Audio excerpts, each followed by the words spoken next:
Hello and welcome.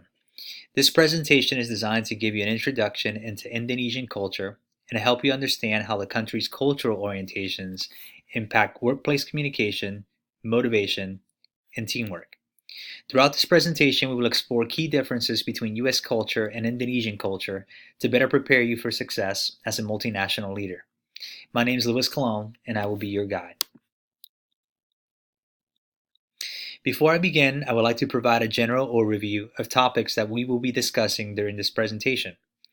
First, we will examine the country of Indonesia, including its geographic location, its government,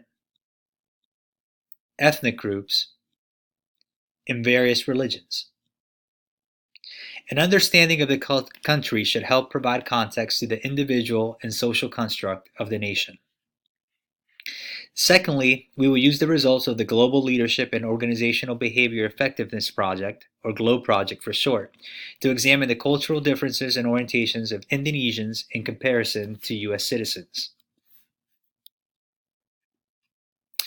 Finally, we will then use these findings to explore how communication, motivation, and teamwork might be different in both societies, as well as suggest methods or tactics to reconcile these differences to build sustainable and organizational value.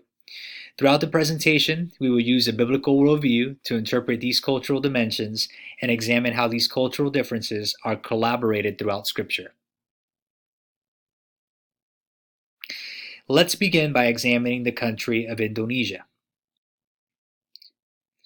The Republic of Indonesia is composed of a cluster of islands in southeastern Asia. The archipelago sits on the equator between Malaysia and Papua New Guinea. It consists of over 17,000 islands, 6,000 of which are inhabited. The Indonesian people are comprised of many different cultures, and they speak over 739 different languages.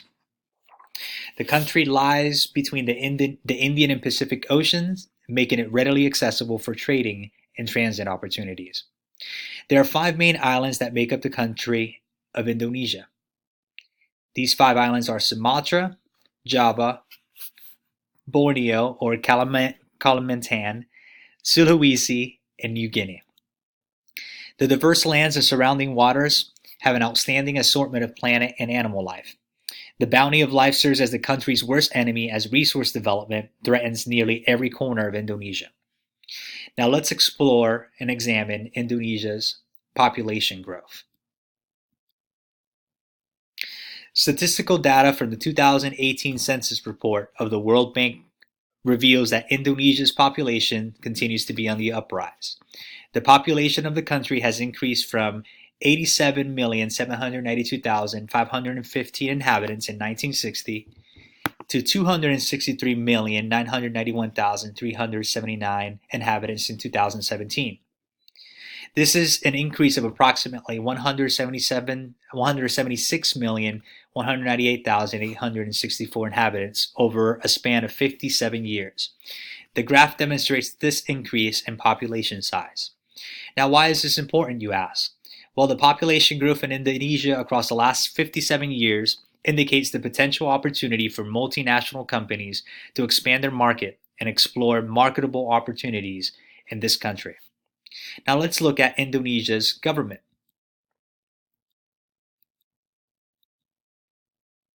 Indonesia is a unitary republic composed of 440 administrative districts based on parliamentary democracy with a presidential form of government. The government structure of Indonesia includes political branches exercising different levels of governing power. Under the executive power, the president is both the head of state and government while also appointing cabinet members. Under this scope of power, the president operates as commander-in-chief of the armed forces and is responsible for domestic governance and policy making. Both the president and the vice president are elected through a universal right to vote by the country's citizens. These elected officials serve in terms of 5 years, as noted here. The Indonesian government also contains a legislative power. Indonesia's legislature is bicameral, or composed of 2 branches or chambers. The first branch is parliamentary, also known as the People's Consultative Assembly, or the Low House. Now, this assembly is comprised of a House of Representatives containing 550 seats with its members elected for 5-year terms. The second branch is the House of Regional Representatives, or the High House. This branch has 128 seats, with each province electing 4 members on a non-party basis. Under the legislative power, the president cannot dissolve parliament, but has the power to veto bills. The final governing power is the judicial power. Under this judicial power, the Mahkamah Agung, or Supreme Court, is the highest level of authority. The constitutional courts rule on political matters, while the Judicial Committee or Commission oversees the judges. Now, Supreme Court judges are nominated by Judicial Commission and appointed by the President to serve a life term. Now, let's examine Indonesia's economy. The monetary unit in Indonesia is known as the rupiah, or the IDR. When comparing the value of Indonesian's rupiah to the US dollar, $1 is equal to $14,380.74 of the IDR. Let's take a look at the people of Indonesia. Indonesia has over 300 ethnic groups that speak over 700 different distinct languages. The breakdown of the major ethnic groups can be found in the CIA fact book. Now, this is the breakdown of the major ethnic groups found in Indonesia. First, we have the Javanese at 40.1%. Then we have the Sundanese at 15.5%. The Malay at 3.7%. The Batak at 3.6%. The Madurese at 3.3% of the population. And then we have others composing 34.1%. Now, again, this population speaks over 300 or 700 different languages and contain over 300 different ethnic groups. Now, an understanding of these demographics is important, as each ethnic group can represent different cultural values and speak a different language depending on the region that they live in. Now, let's look at the country's religious background. Indonesia is a secular democratic country that has a Muslim majority population. The Indonesian Constitution guarantees all people in Indonesia the freedom of worship. The Constitution also stipulates that the state shall be based upon the belief in the one and only God. The composition of Indonesia's 6 official religions is found in this table. Here you can see the breakdown of the different religions and the population of Indonesia. Now, Indonesia is not considered an Islamic state. However, the principles that surround religion are valued by locals. These locals have influenced the political decision-making process through threats of violence. Foreign businesses that want to succeed in Indonesia should not only just seek to cope with these cultural influences, but they should aim to understand and embrace these religious influences. Now that we've examined the background of Indonesia, including the geography, population, government, economy, ethnicity, and religious background, let's examine the results of the GLOBE project and compare Indonesia's cultural orientations to those of the US. The GLOBE Leadership and Organizational Behavior Effectiveness Project, or GLOBE, builds on the work of Hofstede and Trompenaars and Hampton Turner by examining the leadership, values, and cultures among 62 societies and discussing the practical implications for managers and leaders. The study was conducted among management from the food processing, financial services, and telecommunication industries. It revealed 9 cultural dimensions, which we will get into in a little bit.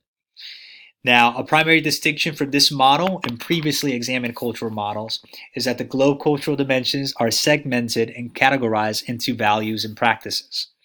The project's values reflect what should be for a specific country or the idealized culture, while the practices reveal how things actually are. Now let's look at the 9 cultural dimensions identified by this project. First, we have performance orientation. This cultural orientation measures the level that society values and rewards individual performance and excellence. Now, high scores in this culture reflect in this dimension reflect a culture that value what you do more than who you are and emphasize achieving results. Second, we have future orientation. This represents a desire for delayed gratification and future planning. Cultures that are high in this dimension find individuals that are intrinsically motivated and they postpone gratification, placing higher emphasis on long-term success. Next, we have gender egalitarianism. Now, this indicates how a culture views gender equality. Now, high scores in this cultural dimension include more women in positions of authority and contain similar levels of education for both males and females. The fourth dimension is assertiveness.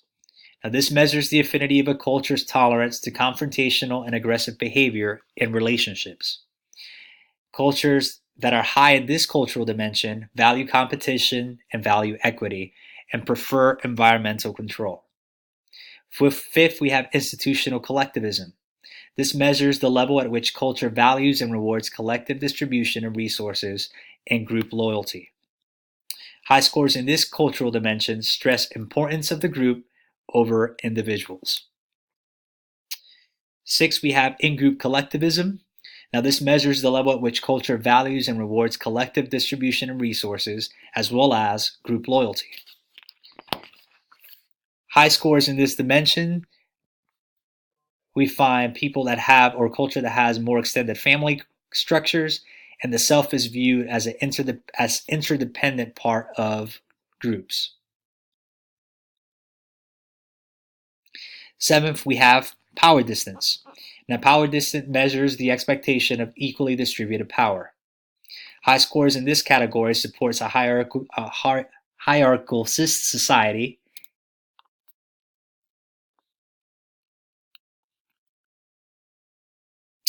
Eighth, we have humane orientation. Now, this represents the degree in which members encourage and reward fairness, friendliness, and kindness towards others. High scores in this category find societies where members are expected to promote the well-being of other people. And then finally, we have uncertainty avoidance. This is society's propensity to avoid ambiguity through rules, procedures, and social norms. High scores in this category, we find cultures that have a higher resistance to change and are less tolerant for breaking rules. Now that we've examined the Globe Project's 9 cultural dimensions and their definitions, let's explore Bible verses that corroborate the stance of some of these dimensions. Of noteworthy observation is the fact that most cultural dimensions can be appropriate depending on context. This demonstrates that the affinity of one's orientation should never be minimized. Let's first look at performance orientation. Remember, a culture high in this dimension values more what they do than what they are. Here we see Matthew chapter 5, verse 15 and verse 16, where Jesus says, "In the same way, let your light shine before others, so that they may see your good works and give glory to your Father who is in heaven." So you see here that works is actually rewarded. You also have, for low performance oriented cultures, Ephesians chapter 2, verse 8 and 9, where it says, "For it is by grace you have been saved through faith, and it is not from yourselves, but it is the gift of God." So here we see grace at work, and then we see the importance of works as well. Also, we have future orientation.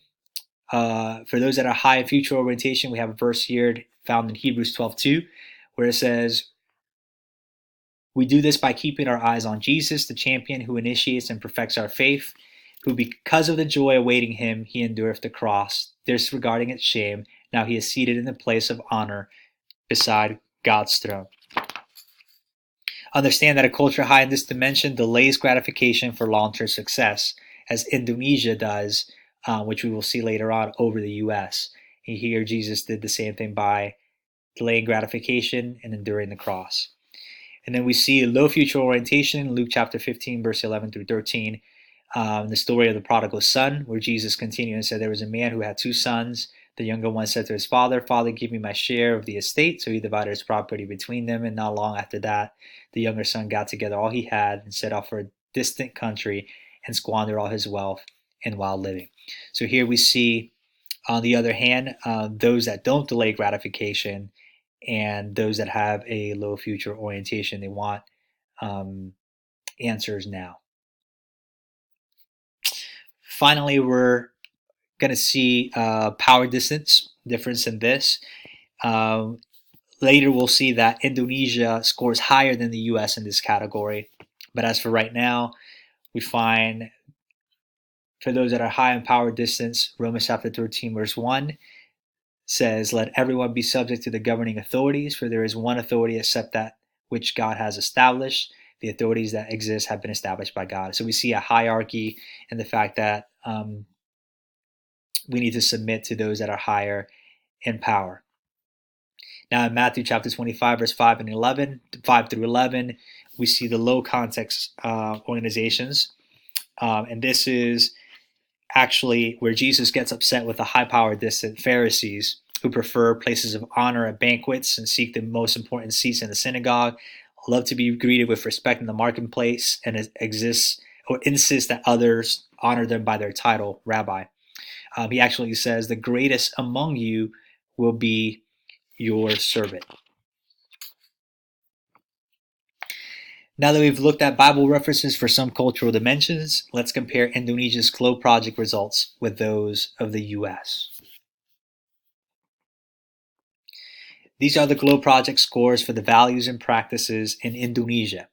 Within each cultural dimension, we'll see the score of Indonesia, as well as the average scores in each dimension for the other countries that were also examined. This should help provide a basis for where Indonesia scores and their cultural affinity in each dimension. Now, this is an additional graph of Indonesia's ranking as compared to other countries that were also explored. Now, let's take a look at the US. Again, we see all the cultural dimensions.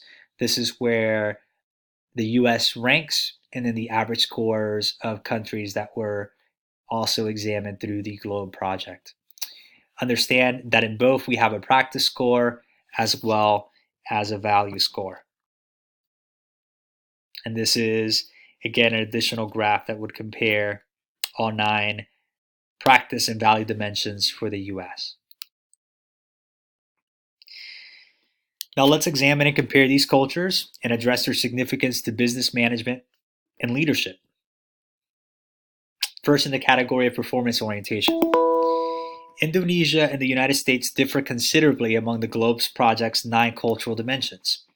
First, Indonesia at a 4.41 and US at 4.49 score or rank higher than the average practice score at 4.1 in the cultural dimension of performance orientation. This dimension examines the degree to which a society urges and rewards group members for performance and improvement and excellence. Countries that score high in this dimension most often emphasize training and development in the workplace. Additionally, these individuals have a monochronic approach to time and are driven by results and performance measures that compensate their achievements. Indonesia and the US seem to be higher in the practice of this orientation. However, in the value score of this category, Indonesia at a 5.73 ranks lower than the average score, 5.94, while the US at 6.14 ranks higher than the average. Now, this demonstrates a disparity between what is perceived and what actually occurs. The US is perceived to have a high performance orientation, but in practice, they're significantly lower. Second, in the cultural dimension of assertiveness, Indonesia at a 3.86 ranks lower than the average practice GLOBE score of 4.1, while the US at a 4.55 ranks higher. The assertiveness dimension measures the degree in which a society is confrontational or aggressive in social relationships. This ranking demonstrates that Indonesians are less apt to be competitive in business and place more emphasis on harmony and loyalty than US constituents. Additionally, Indonesia are less direct in their communication process, while the US employees value explicit communication. The Globe Project data also reveals that Indonesians at a 4.72 should rank higher in this category as compared to the value average score of 3.82.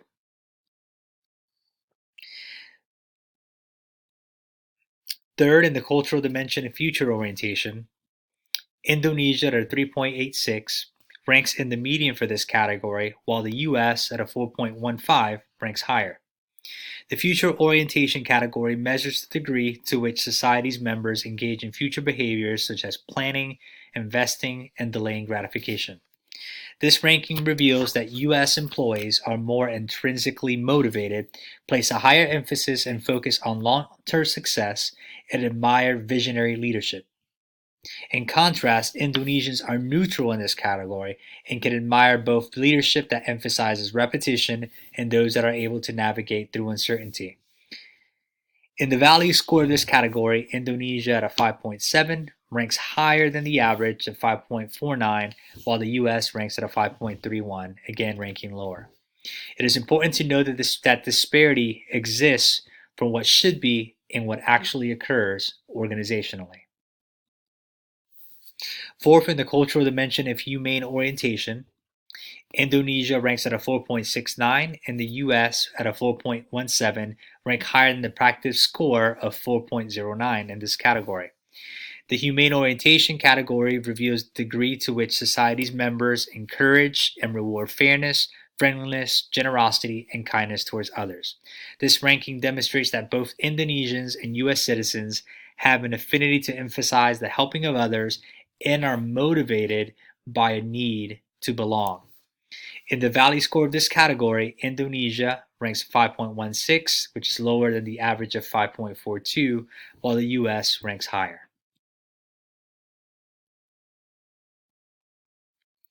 Fifth, in the cultural dimension of institutional collectivism, Indonesia at a 4.54 ranks higher than the average practice score of 4.25, while the US at a 4.2 ranks lower.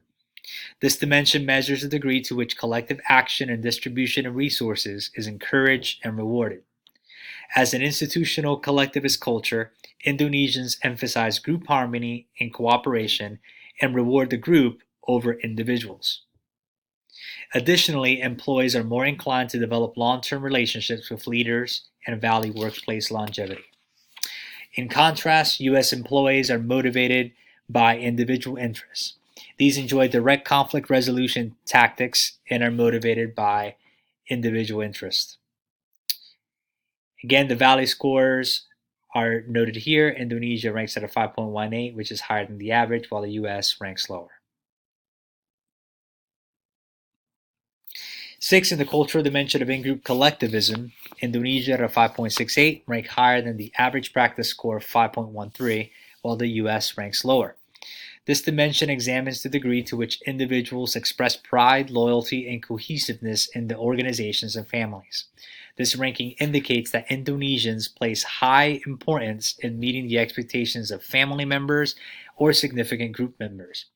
Additionally, as stated here, there is a greater distinction between in-groups and out-groups in this culture, making it more valuable for managers to be a part of this inner group for motivation. In contrast, U.S. members have more nuclear family structures and view themselves as autonomous and independent from groups. Here are the value scores. U.S. ranked higher. Seventh, in the cultural dimension of gender egalitarianism, Indonesia at a 3.26 and the US at a 3.34 both rank lower than the average practice score for this category. This dimension explores the minimization of gender role differences and gender discrimination. The Globe Project rankings reveals that both countries have fewer women in positions of authority, or we can expect that to be so, and women are less likely to be involved in key decision making. Moreover, the workplace environment contains more occupational sex segregation. And here are the value scores.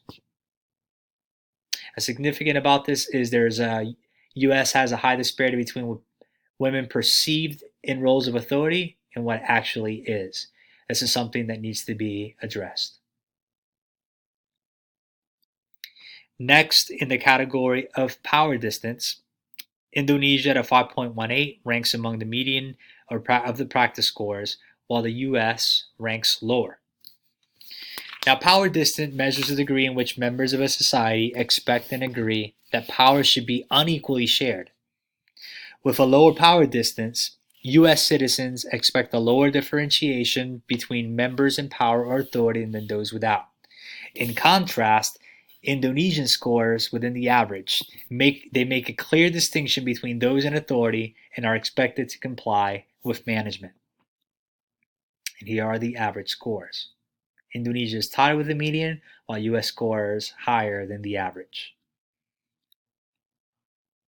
In the last cultural dimension, uncertainty avoidance, Indonesians at a 4.17 rank among the median of the practice scores, while the US at a 4.15 ranks slightly lower. This category reveals a society's propensity to avoid ambiguity by reliance on social norms, rituals, and bureaucratic practices. This ranking reveals that both US and Indonesian societies have a stronger resistance to change and show less tolerance for breaking the rules. And here are the value scores. Indonesia has a higher perceived value of what actually is. Now, there are many indicators that both Indonesian and US societies differ in cultural dimensions and orientations. These cultural differences have major managerial implications. Let's examine how these cultural differences affect communication, motivation, and teamwork. First, let's look at communication. There can be communication barriers between Indonesians and US employees because of differences in assertiveness.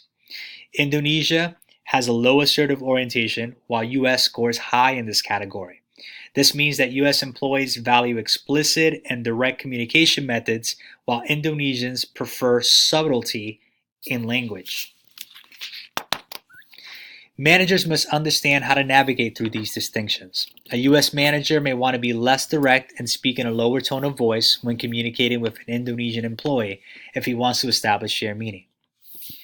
Secondly, because of the disparity in institutional collectivism, Indonesians score higher while US score lower.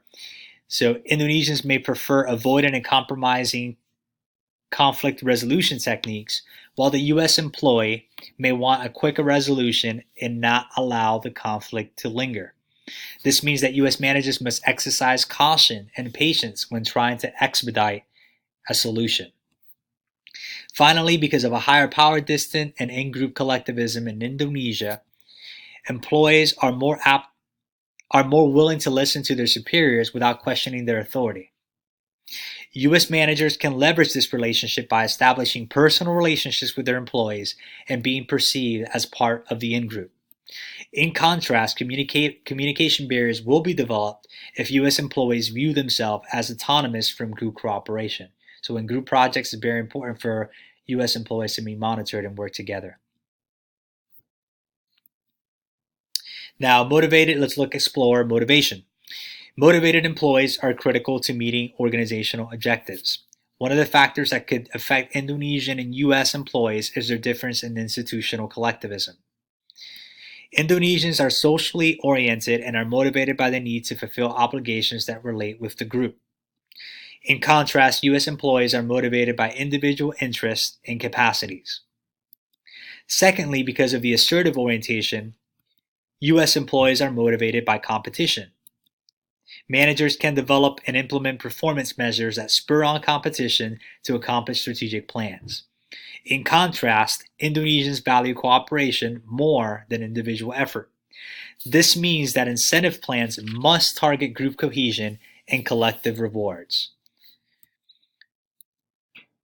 Finally, because of a low future and performance orientation, Indonesians are more extrinsically motivated and value immediate rewards.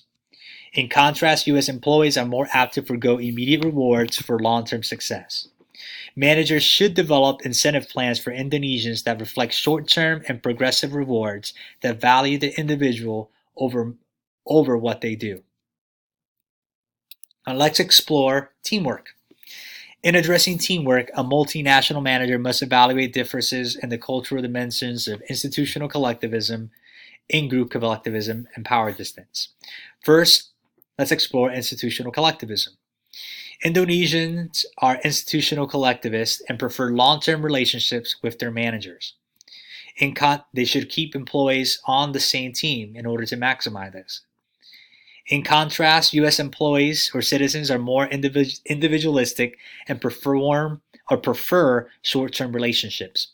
In forming a team, it is best to keep Indonesians with the same functional departments and superiors. This will help promote organizational citizenship behavior and lead to higher productivity. A U.S. employee, on the other hand, may want to have varying experiences and be a part of multiple teams. Secondly, Indonesians prefer in-group relationships and value cooperation, while U.S. employees focus more on individual efforts. Managers should be aware of these differences and should group collectivist members to work on long-term projects, while individualists can work on more pressing projects.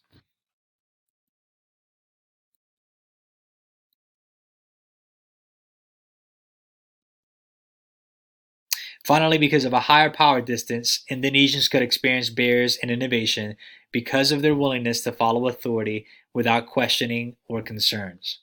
This is only the case if the functional managers within the team are not creative and follow routine mechanisms. Now, this concludes our exploration into the cultural dimensions of Indonesia. As noted in this presentation, Indonesia and the United States have very distinct cultural orientations. As global competition grows fiercer, organizations with managers like you guys that understand these dimensions have the competitive edge. Successful managers must focus on key areas of differences in communication, motivation, and teamwork if the companies they lead are to become relevant and avoid becoming obsolete. We want you to lead your company to success and lead your company well.